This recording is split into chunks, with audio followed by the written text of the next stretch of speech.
এবার দ্বিতীয় দফার নির্বাচনী প্রচার। আজ মুখ্যমন্ত্রী মমতা বন্দ্যোপাধ্যায়ের জোড়া সভা রয়েছে। মালদহের দিকে নজর। এবার মালদহে জোড়া সভা মুখ্যমন্ত্রীর। মালদহের গাজল ও এনায়েতপুরে সভা করবেন তৃণমূল সুপ্রিমো।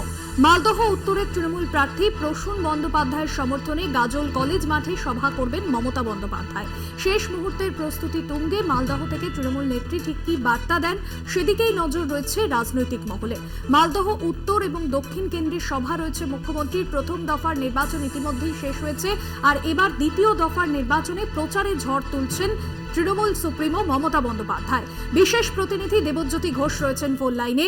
দেবজ্যোতির, দ্বিতীয় দফার জন্য প্রচার শুরু করেছেন মুখ্যমন্ত্রী। আজ কি কি কর্মসূচি রয়েছে তার মালদহে? মালদায় মমতা বন্দ্যোপাধ্যায় আজকে দুটি কর্মসূচি রয়েছে। জোড়া কর্মসূচি অত্যন্ত গুরুত্বপূর্ণ।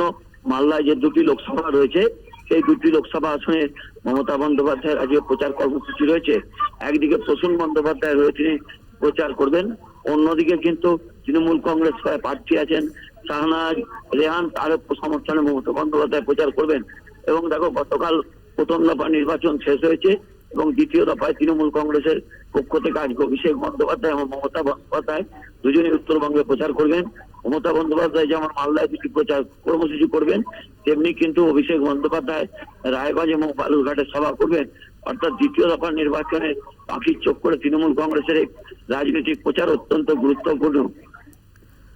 একদমই ধন্যবাদ জানাবো। দেবজ্যোতি ঘোষ আমাদের বিশেষ প্রতিনিধি ছিলেন ফোন লাইনে। 2019-এর লোকসভা নির্বাচনে মালদহে ভালো ফল করতে পারেনি তৃণমূল কংগ্রেস, তাই মালদহের আসন পুনরুদ্ধারে মরিয়া তৃণমূল কংগ্রেস। মালদহে জোড়া সভা করবেন তৃণমূল নেত্রী মমতা বন্দ্যোপাধ্যায়।